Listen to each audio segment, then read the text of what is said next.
Agora, gente, a próxima ONG é o Teto. Queria chamar a Bruna aqui com a gente para falar um pouquinho. Oi, Bruna, tudo bem? Olá, tudo bem e vocês? Tô bem, tá me ouvindo direitinho? Tudo tranquilo? Perfeito. A gente também. Então tá bom, combinado, tá? Pode começar. Você consegue colocar a apresentação para gente? Perfeito.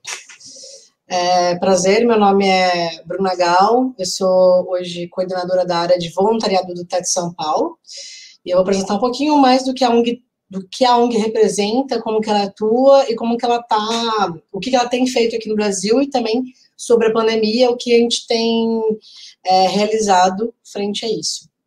Pode passar. Então, a Teto, ela é uma ONG que ela luta, né? Ela começou no Chile, né? A gente está presente em tem 18 países hoje. A gente está na América Latina, então é a região mais desigual do planeta, né? A gente tem várias pesquisas que mostram isso.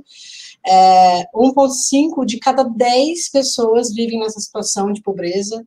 E assim, realmente é algo que foi o motivo que fez com que o Teto começasse, com que a Teto começasse a atuar. E pode passar para o próximo slide, por favor. Pode passar mais um. Isso. Obrigada. Aqui no Brasil, pontualmente, a gente está há mais de 10 anos e hoje a gente atua em 6 estados, né? Hoje a gente está atuando em Pernambuco, na Bahia, no Paraná, São Paulo, Rio de Janeiro e Minas Gerais. São os 6 estados que a gente atua.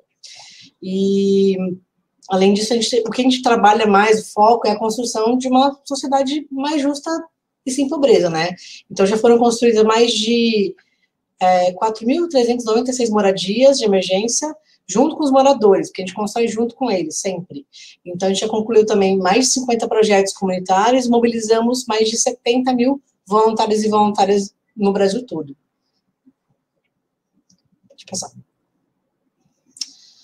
Aqui eu estou um pouco da missão, visão, valores da Teto, porque acho importante reforçar, né? Então, a gente trabalha, a missão é trabalhar com determinação nas comunidades precárias para superar a pobreza por meio da formação e ação comunitária dos moradores e moradoras, jovens voluntários e voluntárias de outros atores. A visão é uma sociedade mais justa, igualitária, integrada e sem pobreza, em que todas as pessoas possam exercer plenamente seus direitos e deveres e tenham oportunidades para desenvolver suas capacidades. Valores: solidariedade, convicção, excelência, diversidade e otimismo. E o propósito, né? Qual que é o nosso propósito? É superar a situação de pobreza em que vivem as milhões de pessoas nas favelas mais precárias. Formar jovens, voluntários e voluntárias por meio do vínculo com os moradores e as moradoras das comunidades. Então, é criar essa conexão também, né? A gente tem um propósito de superar, mas ao mesmo tempo a gente traz um time grande de voluntários para formá-los, né? Como cidadãos também, principalmente. Pode passar mais slide, por favor. No Brasil, como que é o impacto em números, né? Então, a gente construiu mais de 50 projetos comunitários, que eu vou falar um pouco mais para frente. Foram mais de 4.396 casas construídas, moradias de emergência, que a gente chama na ONG, e mais de 70 mil voluntários mobilizados dentro e fora das comunidades. Os pilares, né? A gente tem 4 pilares dentro da Teto, que é a nossa base de trabalho para qualquer coisa. Então, primeiro, a gente tem o fomento ao desenvolvimento comunitário, que aí a gente fortalece as capacidades comunitárias que impulsionam o exercício da cidadania mediante a melhoria das condições de moradia e habitat e a promoção de desenvolvimento econômico e social. Então, esse desenvolvimento comunitário é um dos principais focos que a gente tem hoje, porque a gente vai para as comunidades, a gente conhece, tem todo um processo de captação, de troca, né? Então, a gente tem esse fomento, a gente trabalha para desenvolver as comunidades para que elas sejam autossuficientes e autossustentáveis também. Então, esse é o ponto 1 do pilar. Segundo ponto, promoção da consciência e ação social. Então, envolver um voluntário crítico e propositivo no trabalho com moradores e moradoras de assentamentos informais, para promover a participação cidadã e o exercício pelo pleno dos direitos. Que, obviamente, aí quando a gente junta com os voluntários, né, a gente promove muito essa troca para criar essa consciência que ela é necessária, né? A gente sabe que isso é um trabalho de formiguinha, mas a gente trabalha isso com um grande pilar da ONG. Terceiro, a incidência em política, para gerar mudanças estruturais junto com as comunidades e outros atores, para denunciar a exclusão e violação de direitos nos assentamentos informais, mediante posicionamento na agenda pública, difusão de informação relevante, elaboração de propostas concretas e fomento da participação cidadã nesse processo. Vale ressaltar aqui, nesse ponto, que o Teto não tem nenhuma ligação com política, nada, nunca teve, não sei se no futuro terá, mas acredito que não, mas a gente trabalha com o fomento da criação de senso crítico, né, da educação popular. A gente fala muito isso nas nossas capacitações, nas nossas formações internas com os voluntários e com os moradores também, né? Então, é um ponto muito importante de ser falado, né? E o quarto ponto é o desenvolvimento institucional, né? Então, a gente quer sempre estar melhorando continuamente no trabalho, mediante aos processos transparentes, né, éticos, participativos, coerentes, que garantam o desenvolvimento do trabalho comunitário e gestão de equipes, e o financiamento e a formação. Então, aqui, a gente trabalha nesse pilar para poder falar da parte institucional que rege todo o nosso trabalho, né? Deixa eu passar. Aqui, na verdade, a gente trabalha um pouco do nosso mote, né? O que a gente faz? A gente trabalha pela construção de um país mais justo, né? Sem pobreza. O ideal é que não exista mais até no futuro, né? Então, só que para isso acontecer tem que ter muito trabalho agora. Então, a gente está aí batalhando para poder, a gente não mede esforços para poder trabalhar junto com as comunidades nesse fomento, nessa troca e nessa superação mesmo, né? Porque a gente vive num país muito desigual, e ainda mais agora com a pandemia, mais desigual ainda. Então, a gente está fazendo o que a gente pode, através das nossas forças e pilares, para poder ter uma atuação um pouco mais focada mesmo, né? E para a gente não resta dúvida que a pobreza é uma situação que pode ser superada, né? Então, a ideia é que não tenha mais até. Mas isso é uma coisa muito... a gente brinca, né? A gente fala que o buraco é mais embaixo, mas a gente tenta sempre trazer essa discussão junto aos moradores, junto com os voluntários, para que, inclusive, a gente tem feito vários webinars, várias lives, trazendo essa troca e mostrando a realidade e como a gente pode construir junto essa relação de mais justiça, sabe?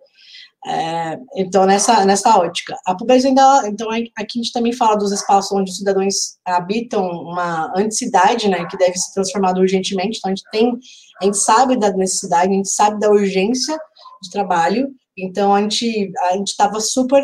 antes da pandemia, a gente estava tendo eventos, construções massivas, praticamente cada 2 meses. Só que aí veio a pandemia, a gente não está tendo esses trabalhos massivos nesse momento, e mais para frente eu vou falar o que a gente tem feito. Basicamente é isso. Pode passar para isso, por favor.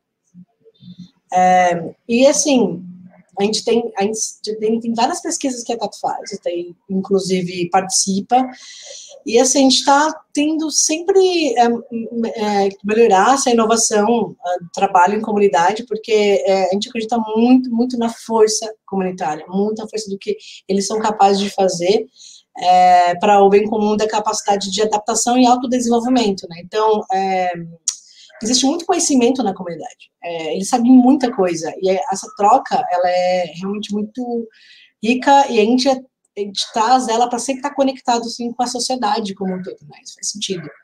Pode passar mais um slide? Aqui a gente fala um pouco, pode passar mais um slide? Pode passar. Aqui, a gente fala do modelo de trabalho, né? Hoje o modelo de trabalho da Teto visa sempre, de maneira participativa, traçar as características da comunidade e suas dinâmicas, né? Estimulando a reflexão sobre aquela realidade e a formação de projetos que concretizem as mudanças necessárias naquele território. Como que isso funciona? Pode passar mais um. Então, a gente tem um modelo de trabalho que funciona super em todas as sedes, inclusive aqui no Brasil, em todos os estados que a gente atua, que basicamente como que funciona? A gente primeiro faz o diagnóstico, né? Então a gente mapeia as favelas, que se encontra em maior estado de vulnerabilidade, a gente aplica a enquete, que tem um evento que chama Escutando Comunidades, que é a ECO, e a gente vai para as comunidades, a gente escuta todos, tem uma pesquisa que é feita e é tabulada no mesmo momento. Depois a gente faz toda essa parte do diagnóstico, ele é quantitativo e qualitativo. Com esse diagnóstico a gente consegue ter um suporte para nos ajudar e nos guiar para as próximas ações. Então, depois que faz o diagnóstico, a gente vai para a mesa de trabalho, que é junto com dinâmicas de grupo, junto com os moradores. É esse momento, na verdade, quando a gente decide, ok, fizemos aqui o diagnóstico, vamos atuar em tal comunidade. A gente senta com os líderes comunitários, ou líderes, enfim, para poder tomar as decisões e entender junto qual é a necessidade daquela comunidade, entender as famílias, enfim, para a gente poder atuar de maneira com uma parceria mesmo. Então, às vezes, não é uma construção de uma casa que é necessária naquele momento. Talvez um trabalho comunitário seja mais emergencial. Então, cada comunidade atua de uma maneira e tem suas próprias necessidades, né?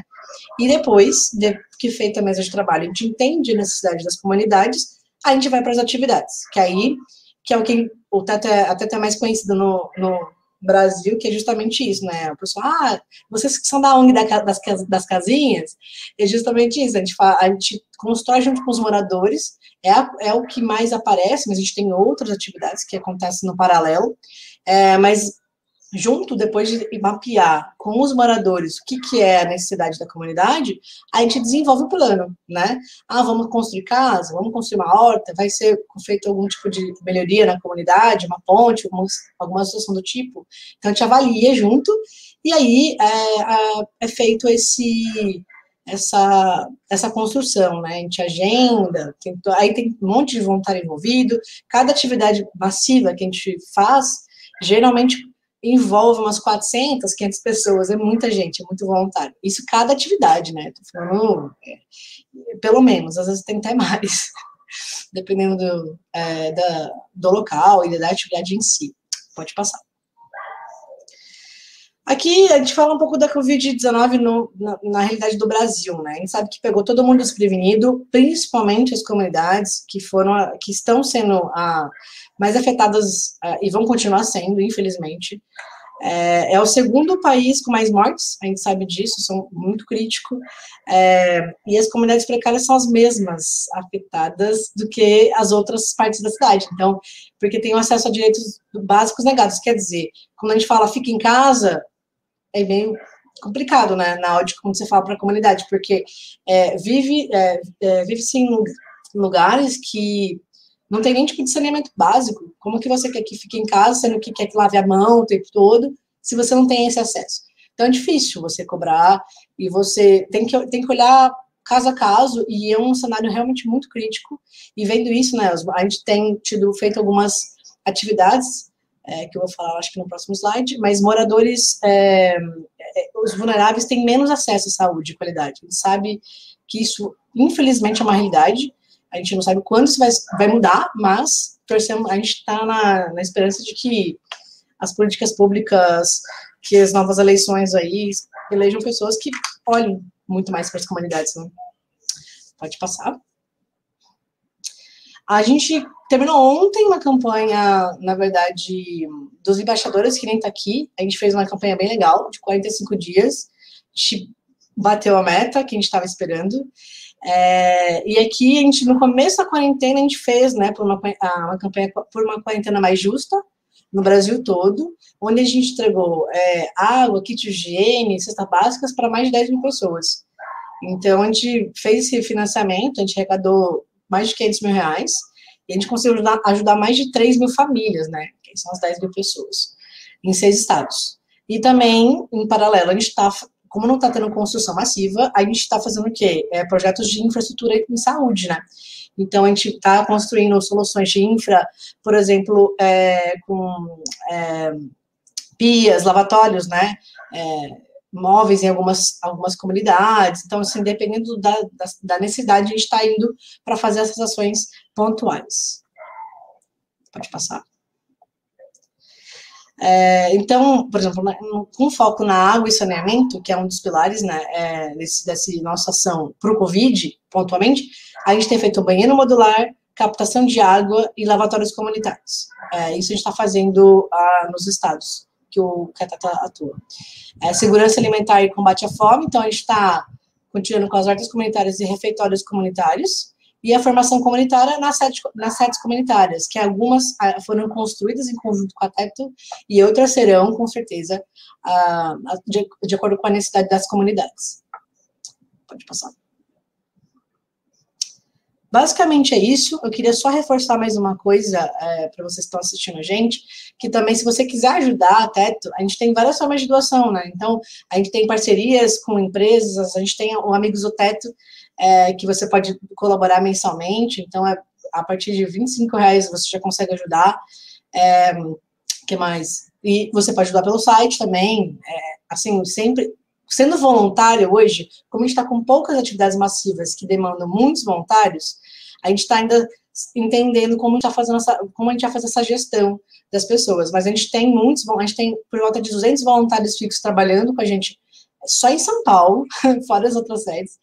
Então, a gente está trabalhando bastante, graças a Deus, pensando em estratégias. E a gente conta com vocês, se tiverem alguma ideia, alguma sugestão, vamos fazer alguma ação, a gente está mega aberto para poder receber essas ideias e trabalhar em conjunto para transformar essa realidade que realmente não faz o menor sentido, né? Basicamente é isso, gente. Desculpa se eu falei rápido, mas me empolgo falando do TET.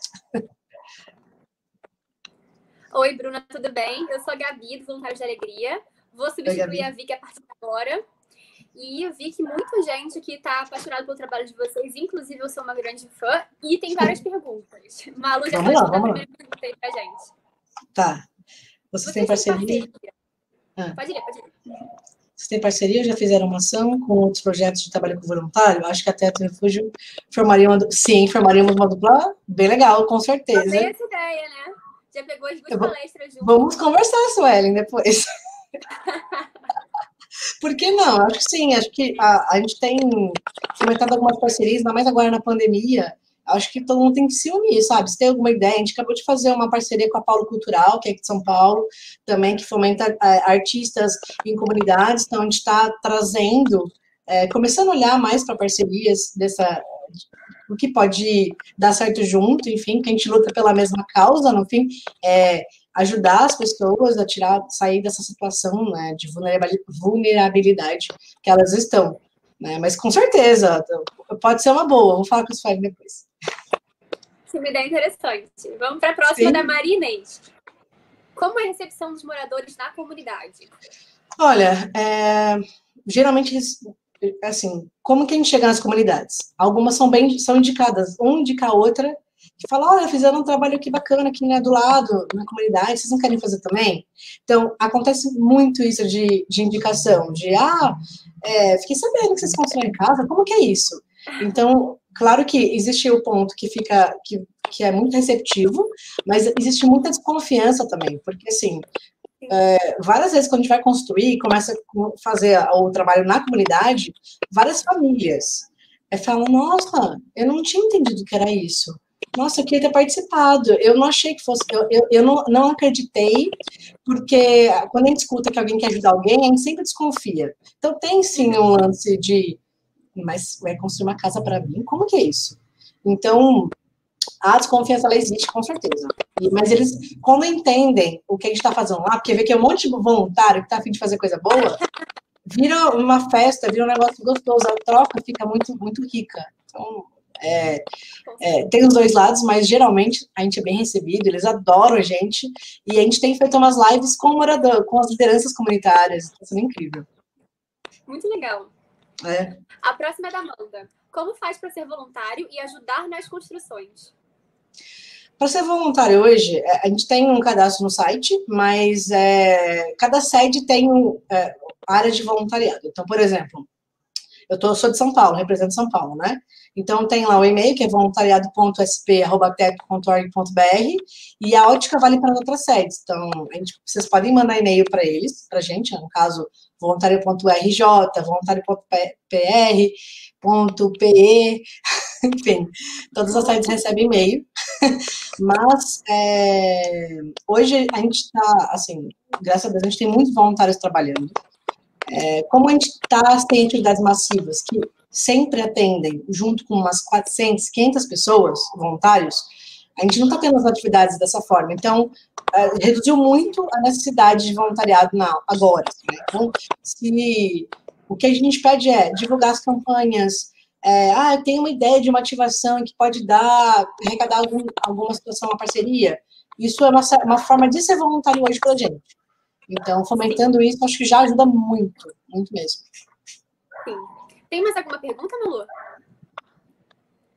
Uma pergunta minha, de curiosidade. Quando vocês fazem a equipe para construir a casa na comunidade, vocês também, não sei, como funciona a equipe de vocês? Tem que ter algum engenheiro, supervisor ou arquiteto? Como funciona? Então, como que funciona as construções, né? Ao contrário do que todo mundo acha. Que só engenheiro, não sei construir, meu Deus do céu, eu poderia participar?